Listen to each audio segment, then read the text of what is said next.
इन अधिकारियों के साथ हमारी मीटिंग होगी और हमारा ज्ञापन उनके द्वारा लिया जाएगा और अगर संभव होगा तो फिर मुख्यमंत्री जी से भी मुलाकात कराई जाएगी। आज जब हम उनसे मिले और मिलकर हमने उनको हमारे नींदड़ का जो मैटर है, जमीन अवाप्ती का जो हमारा मामला है, वो सारा मामला हमने प्रवीण गुप्ता जी को उससे अवगत कराया। वैभव गालेरिया जी, आपको ध्यान होगा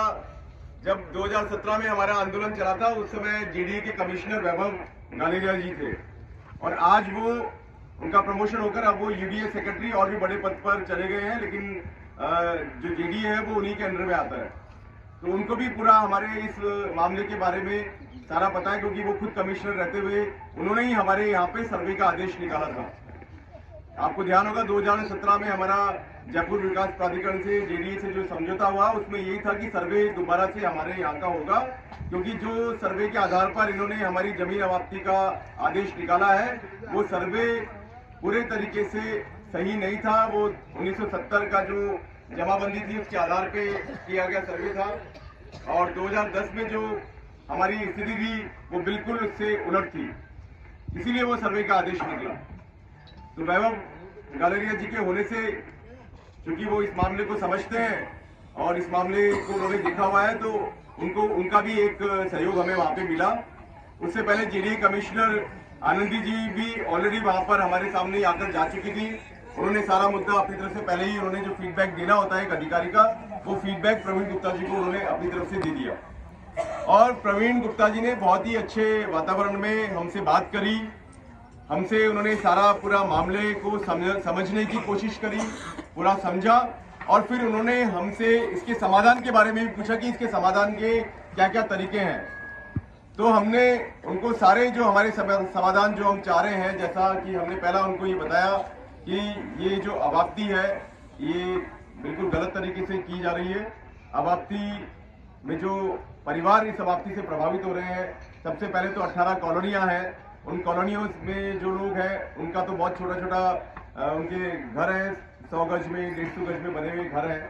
उनका तो सीधा सीधा इस मामले से कोई लेना देना नहीं है। तो उनके साथ तो वैसे बहुत बड़ा कुठाराघात हो रहा है, क्योंकि वो पूरे तरीके से जो भी नियम कायदे कानून सरकार और सहकारी समितियों के हैं उनके आधार पे वो लोग वहां बसे हुए हैं। और दूसरा, जो हमारे किसान हैं उनके परिवार इतने बड़े हैं कि जमीन का अगर बंटवारा उनके परिवार में किया जाए तो उनकी भी पूरी नहीं पड़ रही है। तो अगर हम इस चीज को अगर सरकार समझती है तो सरकार को ये अवाप्ती निरस्त कर देनी चाहिए। ये पहला हम तो प्रस्ताव हमारी तरफ से उनको, ये जो लिखित में प्रस्ताव दिया उसमें हमने पहला प्रस्ताव ये दिया है। उसके बाद दूसरा, हमने उनको समाधान ये बताया कि ये हमारा जो जमीन अवाप्ती का मामला है वो पुराने कानून से अवाप्ती की गई है और हमारे जमीन अवाप्ती के 6 महीने के बाद ही देश में नया कानून लागू हो गया। उस नए कानून में बहुत सारे ऐसे अधिकार हैं जो अगर किसानों को दिए जाएंगे तो किसान जो है वो अपनी जमीन को जो है अगर सरकार को देना चाहेंगे तो दे सकते हैं और सरकार भी जो है किसानों के साथ न्याय कर सकती है। उसमें हमने बताया कि बाकायदा जो मार्केट रेट है उसका 2 गुना मुआवजा किसानों को मिलेगा। उसके अलावा किसानों को सरकार जो है घर बनाकर देगी। तीसरा, उनके परिवार को और उनकी आने वाली पीढ़ियों को रोजगार, सरकारी नौकरी की व्यवस्था भी जो है सरकार के द्वारा करने का प्रावधान उस नए कानून में किया गया है। तो अगर नए कानून को आप वहां पे लागू करते हैं, तो अगर आप नए कानून को नए सिरे से लागू करते हैं तो आपको सबसे पहले किसानों की सहमति लेनी पड़ेगी। किसान सहमत होंगे तो फिर प्रक्रिया आगे बढ़ेगी। तो दूसरा हमारा ये था कि आप नए कानून से अवाप्ती की प्रक्रिया प्रारंभ कीजिए। नए कानून से अवाप्ती की प्रक्रिया प्रारंभ नहीं कर सकते तो नए कानून का जो फायदा है वो हम किसानों को वहां पे मिलना चाहिए। और तीसरा, हमने वही लैंड पुलिंग एक्ट का हमने उनको दिया कि लैंड पुलिंग एक्ट जो है वो भारतीय जनता पार्टी की सरकार के द्वारा ही बनाया गया है और उस लैंड पुलिंग एक्ट का जो मैक्सिमम बेनिफिट किसानों को मिलना चाहिए वो मैक्सिमम बेनिफिट आप किसानों को दे दीजिए, वो भी हमें मंजूर होगा। तो उन्होंने कहा कि ठीक है, ये हम आपकी सारी बातें हमने समझ ली है। और उसके अलावा हमने उनको ये भी बताया कि 2017 में हमारे आंदोलन से जो सरकार है वो झुकी और सरकार ने हमारे साथ समझौता करके ये तय किया कि नींदड़ का सर्वे दोबारा से करवाया जाएगा और 5-6 दिन वो सर्वे किया गया और 5-6 दिन सर्वे करने के बाद फिर जो है जेडीए अपने वादे से मुकर गया और पूरे पुलिस बल के साथ यहाँ पे हमारे किसानों के साथ उन्होंने झगड़ा भी किया और यहाँ पे काम करना भी चालू कर दिया और उसके कारण जो है पूरा सर्वे वाला जो मैटर है वो खत्म हो गया।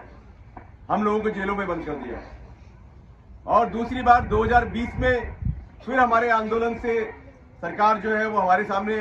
उस समय समझौते पे आई और हमारी एम्पावर्ड कमेटी के साथ मीटिंग करने का, एम्पावर्ड कमेटी के साथ हमारा मामले को सुलझाने के लिए उन्होंने वो प्रस्ताव हमारे सामने रखा और वो लेटर आज भी हमारे पास मौजूद है कि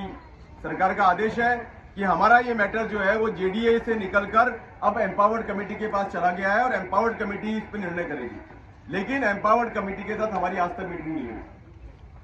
तब उन्होंने कहा कि भाई ये जो हमने पहले ये कहा कि या तो आप ऐसा कर सकते हैं, अब इसका जो समाधान हमने बताया वो समाधान कैसे आएगा उसके लिए आप ये कर सकते हैं कि वो जो सर्वे का काम उस समय होना था वो सर्वे आप दोबारा से करवाइए।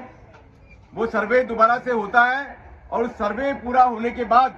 जो भी रिपोर्ट बनके तैयार होती है वो रिपोर्ट के साथ हमारी एम्पावर्ड कमेटी के साथ फिर वो मीटिंग होनी चाहिए। वो रिपोर्ट भी एम्पावर्ड कमेटी में जानी चाहिए और एम्पावर्ड कमेटी के सदस्यों के साथ हमारी मीटिंग होनी चाहिए, क्योंकि एक